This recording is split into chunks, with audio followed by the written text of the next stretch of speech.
네, 안녕하세요. 공동체 교류심리연구소 마음친구 권유셉입니다. 오늘은 감정학교 7강 들어가도록 하겠습니다. 오늘 우리가 나누게 될 이야기는 욕구 대 욕망이 되겠습니다. 지난 시간에 우리가 내 욕구와 타자의 욕구 사이에서 내가 타자의 욕구에 먹혀버린 상황을 가지고 이야기를 했었죠. 그래서 원래대로 하면 사실은 내 욕구로 다른 타자를 잡아먹는 상황도 해야 되거든요. 근데 그걸 하기 전에 오늘 이걸 다뤄야 다음에 내가 다른 사람의 욕구를 잡아먹는 과정, 그리고 그때의 내 감정의 상태와 타자의 관계를 생각해 볼 수 있는 기회를 좀 가질 것 같아요. 오늘은 사회 구조에 대한 이야기를 조금 해야 될 것 같습니다. 욕구를 이야기하고 있는데 무슨 사회 구조에 대한 이야기냐 이렇게 생각할지 모르겠는데 우리의 욕구는 사실 우리 안에만 있지 않아요. 네, 사회 구조와 우리의 욕구는 뗄 수 없는 관계 속에 있습니다. 우리가 생리적인 욕구만 갖고 있지 않기 때문에 그렇습니다. 우리는 자고 먹고 싸고 하는 생리적인 욕구, 생체적인 욕구만 있는 게 아니라 인정 욕구가 있어요. 존경받고 싶은 욕구가 있고 교류와 사랑의 욕구들이 있죠. 애정 욕구가 있어요.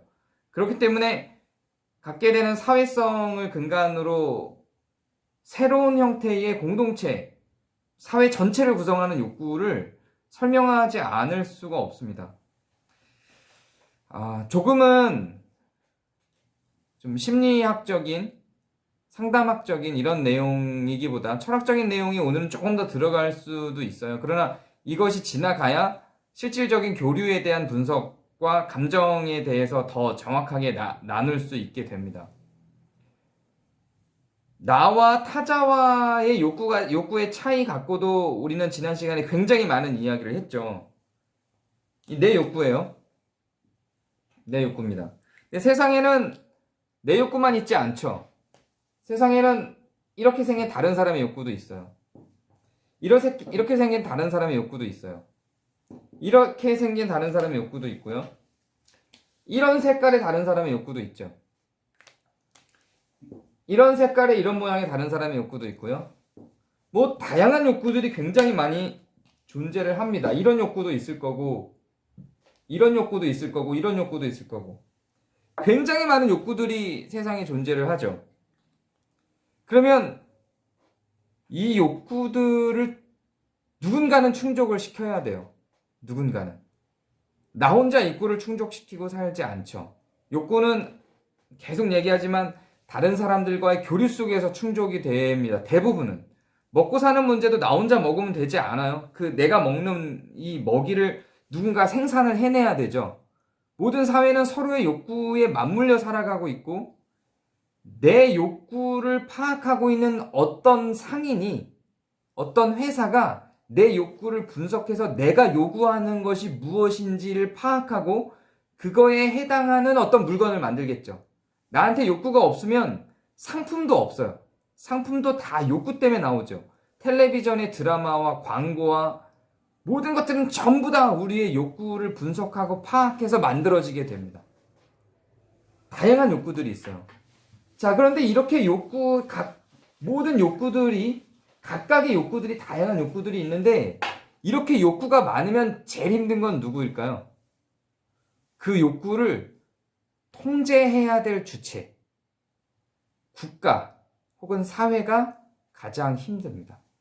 그럼 사회는 이 각각의 개인적인 모든 욕구들을 통제하기 위해서 어떻게 하는 게 가장 좋을까요? 한번 생각을 해보세요. 아까 뭐 별표, 짝대기, 동그라미, 세모, 네모 각각의 욕구들이 있었잖아요. 그러면 동그라미의 욕구를 들어줘야 되고 별표의 욕구도 들어줘야 돼요? 이렇게 한번 생각해 보죠.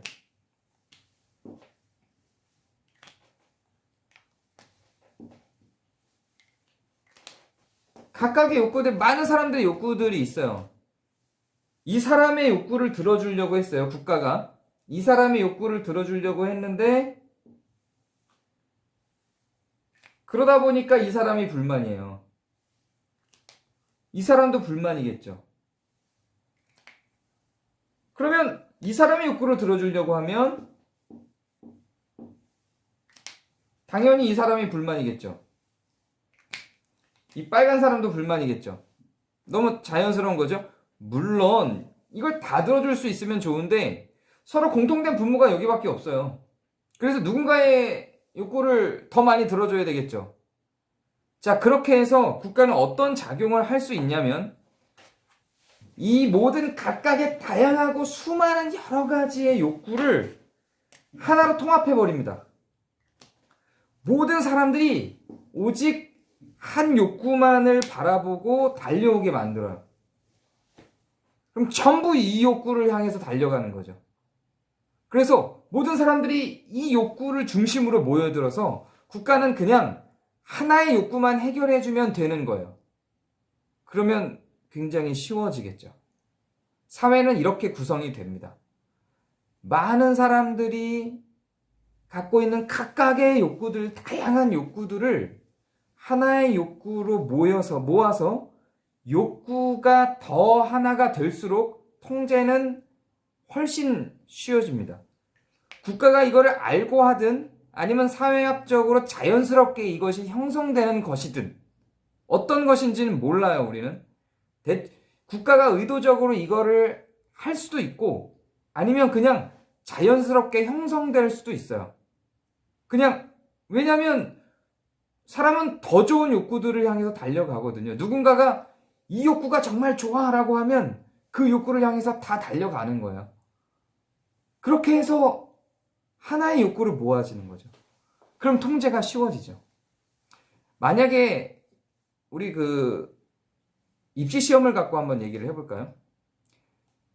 수능을 만들었어요. 대학을 만들었죠. 대학 갖고 난리가 아니에요. 근데 만약에 사람들이 다 대학을 안 가고 각자 다양한 다른 많은 것들을 하고 싶어 해요. 그러면 국가는 그 학생들이 다양한 많은 것들을 하게끔 해야만 하는 더 많은 진로들을 만들어내고 그 진로로 진출하기 위한 더 많은 제도들을 확보해야 되겠죠. 손이 더 많이 가는 일이에요. 근데 다 대학을 가서 대학을 위해서만 뭔가를 하게 되면 학교는 훨씬 더 학생들을 다루기 쉬워요.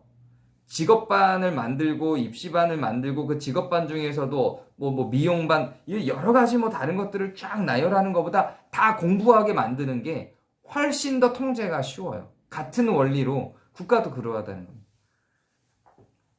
중요한 건 뭐냐면 사실은 우리는 원하지 않은데 그 욕구를 향해서 달려가게 되기도 한다는 거예요. 그리고 어쩔 수 없이 사회가 그렇게 구조화됐기 때문에 그 욕구를 향해서 어쩔 수 없이 가긴 간다고 쳐요. 여기서부터 이제 뭐가 발생하냐면 내 욕구는 이게 모든 사람들이 이걸 향해 달려가는 거예요. 의사가 되든지 판검사가 되든지 대체적으로 자본주의 사회에서 욕구는 돈을 버는 거죠. 돈을 벌면 모든 걸 다 할 수 있을 것처럼 그렇게 생각들을 하죠. 그래서 돈을 벌면 이룰 수 있는 어떤 욕구들을 향해서 달려가요. 그것이 실제로 이루어질 수 있는지 없는지 몰라요. 나중엔 추상화돼요. 그래서 이거는 욕구라고 안 부르고 이제 욕망이라고 부르죠. 손에 잡히지 않아요. 저 멀리 있는 정신적인 세계의 것들이에요, 대체로. 자, 그러면 이거는 더 이상 욕구가 아니에요. 내 손에 잡히지 않고 한참을 달려가야 되는 일이에요. 지금 내가 생체적으로 해결할 수 있는, 내가 지금 현실 속에서 내가 뭔가를 해서 해결할 수 있는 게 아니죠. 먼 미래 속에 실현이 가능한지 불가능한지도 모를 어떤 곳에 있는 욕구예요. 이건 이제 더 이상 욕구가 아니고 욕망이죠. 자, 그럼 이제 어떤 문제가 발생하냐면 사회가 원하는 어떤 욕망이 있어요. 모든 사람들에게 다 요구하는 욕망이 있고 내 욕구가 있어요. 이렇게 그리지 않죠. 내 욕구가 있어요. 자, 내 욕구하고 모든 사람들이 다 달려가는 사회적 욕망이 있어요. 이게 충돌이 되는 거예요. 이게 충돌이 될 때 나는 어떻게 할 것인가? 무엇을 선택해야 하는가? 어떤 지점에 서 있어야 하는가? 정신분석에서는, 교류분석에서도 정신분석의 틀을 아주 제거하지 않습니다. 나중에 교류분석의 그림을 그릴 때 지금 말씀드릴 정신분석의 토대를 좀 다시 한번 얘기할 건데요. 정신분석에서는 우리의 자아가 세 개로 나눠진다 그래요. 이게 우리의 자아인데 이 자아가 세 개로 나눠져요. 정신분석에서 얘기하는 첫 번째 자아가 뭐냐면 한 자아가 뭐냐면 이 세 개 중에 하나를 초자라고 불러요. 그리고 또 하나를 말 그대로 자아라고 불러요. 이 자아가 진짜 자아라고, 나라고 보는 거죠. 근데 정확하게 얘기하면 이 세 개가 다 나예요. 그리고 또 한편에 있는 것을 이드라고 불러요. 요거를 우리말로 원초화라고도 해요. 말이 너무 어려우니까 신경 쓸 거 없는데 요 이드 원초화에 해당되는 요거를 욕구라고 생각을 하면 돼요. 그리고 여기 초자라고 되어 있는 걸 이 사회 전체가 구성하고 있는 어떤 욕망이라고 생각하면 돼요. 그리고 이것은 사회 전체가 구성하고 있는 욕망의 구조. 이게 우리의 초자를 구성하는데 여기에 대해서는 나중에 더 자세히 얘기할 건데 일단 오늘은 요거까지만. 이것이 우리의 이드, 즉 욕구를 억압합니다. 이 이드와 욕구도 정확하게 일치하는 건 아니에요. 근데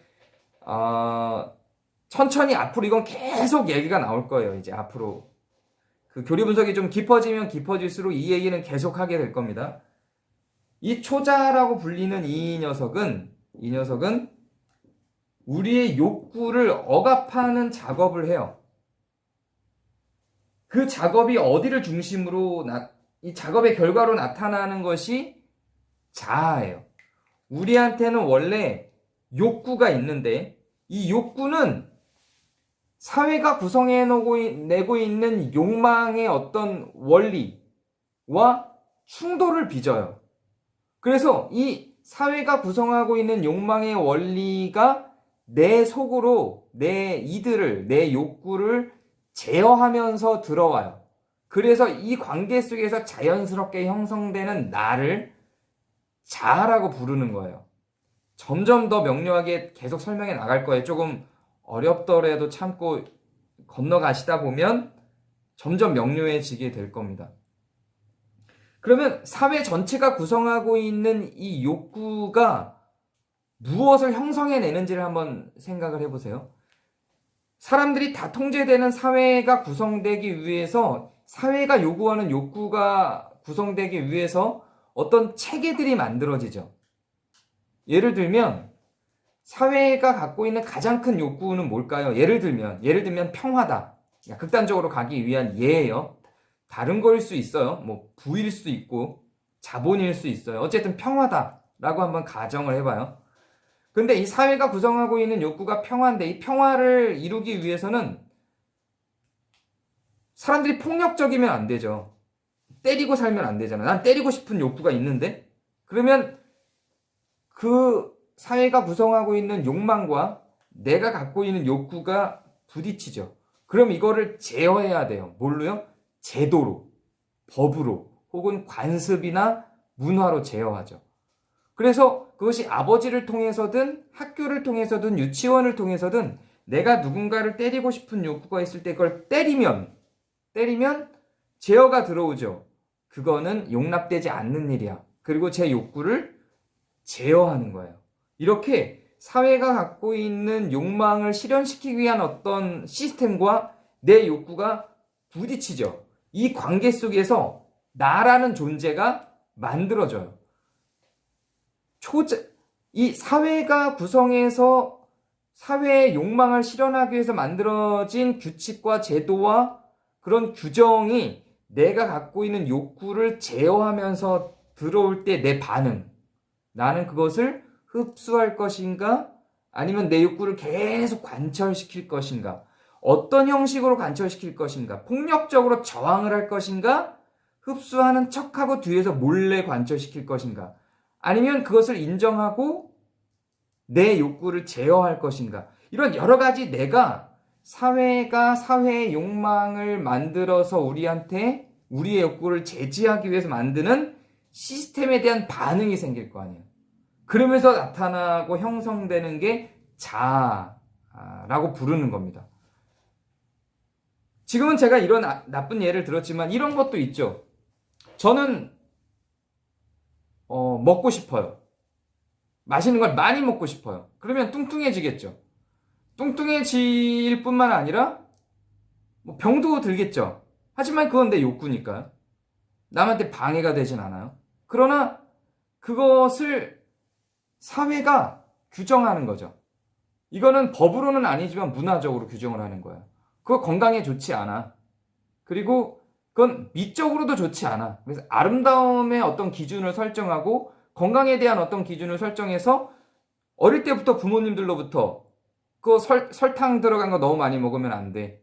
이렇게 계속 제어가 들어오죠. 거기에 대한 내 반응. 엄마 말을 잘 들어야겠다. 이렇게 하면서 내가 만들어져요. 그게 자아란 말이에요. 여기에는 그럼 이 자아가 형성되는 데는 단지 사회가 갖고 있는 거대한 욕망과 그 욕망을 이루기 위한 시스템과 내 이득, 내 욕구와의 충돌만이 있지 않죠. 그 사이에는 부모라는 존재가 있고 유치원 혹은 학교라는 존재들이 있어요. 그리고 회사라는 존재도 있고요. 이것들이 전부 다 내 욕구를 사회의 욕망의 시스템 사이에 놓여 있어서 내 욕구를 제어하는 형식들로 나타나죠. 그래서 이것들과 관계하는 것들이 전부 다 자아를 형성합니다. 그러면 이들이 나한테 어떻게 반응하고 내가 이들에게 어떻게 반응하느냐에 따라서도 내 자아는 바뀌는 거예요. 그래서 만약에 부모님들이 내 욕구를 강압적으로 제지를 해왔다면 나도 그 강압적인 부모의 제지에 저항을 할 것인지 흡수를 할 것인지에 따라서 내 자아가 만들어지겠죠. 유치원에서도 마찬가지고요. 그래서 학교에서 선생님도 마찬가지고 회사에서 직장 동료들이나 상사들도 마찬가지죠.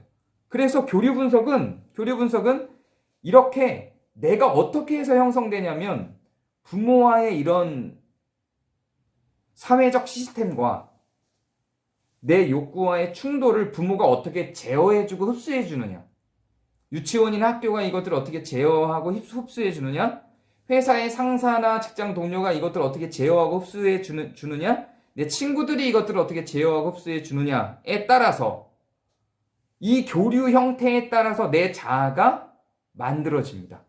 이게 교류 분석의 어떤 핵심적인 이론이에요. 결국 내가 형성되는 건 결코 나나 혹은 1대1의 관계 속에서만이 아니라 사회적인 욕망과 그 사회적 욕망을 개개인에게 실현시키도록 만들기 위한 시스템을 어떻게 받아들이느냐에 따라서 내 자아는 형성이 되는 겁니다. 그래서 그런 사회적 욕망을 시스템화시킨 것을 우리에게 흡수시킬 때 그것이 흡수돼 들어오는 과정에 있어서의 나를 거기에 순응하는 의미에 있어서의 나를 초자라고 불러요. 교류분석적 용어는 달라요. 그러니까 정신분석에서 교류분석이 빠져나와서 발전해 나가는 것이기 때문에 일단 정신분석적 용어를 먼저 또 사회적으로도 이것이 익숙하니까 얘기를 하고 교류분석 용어를 또 다시 이야기할 건데요. 사회가 구성하고 있는 욕망을 시스템화해 놓은 것을 내 삶 속으로 개입해 들어올 때 내가 그것을 흡수해서 내 삶의 안, 내 자아 안으로 포용해 들어온 어떤 부분들을 초자라고 부릅니다. 그리고 여전히 내 안에서 내 욕구를 실현하기 위해서 남겨놓고 있는 나의 어떤 원래 내가 갖고 태어난 어떤 욕구의 실현의 원리들, 에너지들 이런 것들을 원초와 혹은 이드라고 불러요. 욕구의 영역이에요, 이것이. 그리고 이 관계 속에서 이걸 어떻게 조율해낼 것인가에 대한 이 초자와 이드를 어떻게 조율해낼 것인지에 대한 조율하는 과정을 통해서 만들어진 나가 자아인 것입니다. 자, 그러면 우리는 이 숙제를 안고 있어요. 이거는 이제 오늘 이 한 강의로 지난주에는 우리가 6강에서는 그 나와 타자가 어떻게 교류할 것인지 내 욕구를 타자의 욕구와 어떻게 대처해낼 것인지 명료화라는 단어와 명세화라는 단어를 통해서 금방 정리를 해냈지만 이거는 이제 사회가 갖고 있는 욕망의 시스템과 내 욕구를 어떻게 조율할 것인지에 대한 문제를 갖고 이야기하는 것이기 때문에 긴 여정이 될 수 있어요. 물론 요거에 대해서는 뭐 지금은 요거까지만 다루지만 앞으로 계속 이걸 계속해서 다뤄나가야죠. 그런데 원리는 다르지 않아요. 내가 갖게 되는 긍정 감정과 부정 감정의 원리는 타자의 욕구와 나와의 원리와 다르지 않아요. 이게 지금 거대한 사회적 욕망이지만 나는 이것을 어떻게 바라봐야 하느냐면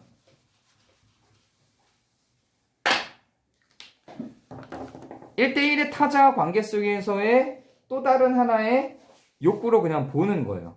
이렇게 대처하는 것이 나에게 건강합니다.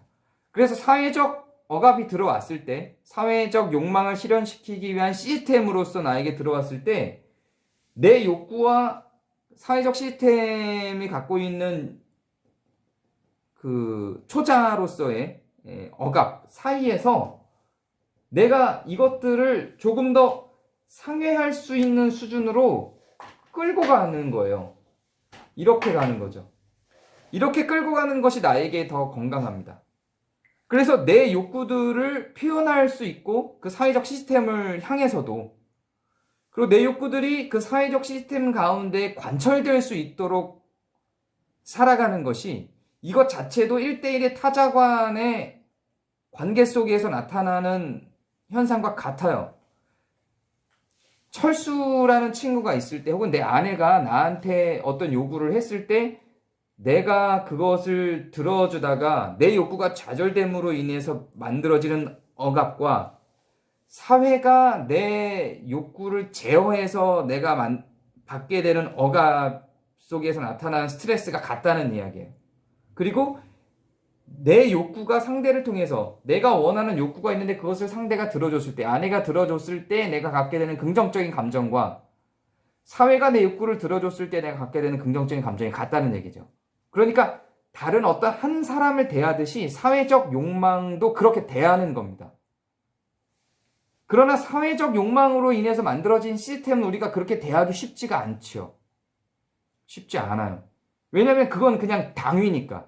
사회적 욕망이니까. 사회적 욕망의 시스템이니까. 사회적 시스템이니까. 우리는 그냥 그것을 따라야 된다라고만 생각을 해요. 그러나 그렇게만 생각해서는 그 사회적 욕망이 만들어놓은 시스템이 강력할수록 내 개인의 욕구는 점점 억압될 수밖에 없어요. 어떤 측면에서는 긴 싸움이 될 수도 있지만 내 욕구를 실현시키기 위한 어떤 실천들이 개인을 향해서 가듯이 사회를 향해서도 그렇게 갈 수 있는 거예요. 그거는 막연한 어떤 사회를 갖고 이야기하는 게 아니에요. 어린이에게 있어서는 부모가, 혹은 유치부 아이에게 있어서는 유치원 선생님이, 혹은 학교 선생님이나 선배, 다 마찬가지라는 거죠. 이것이 그들이 갖고 있는 어떤 권위라고 하는 게 결국은 사회적 욕망을 이루기 위한 어떤 시스템의 상황 가운데서 벌어지는 것들이기 때문에 거기에 대한 반응도 개인에게 하는 반응하고 다르지 않다는 이야기입니다. 좀 어렵고 힘든 설명이었지만 오늘은 여기까지 진행하도록 하겠습니다. 감사합니다.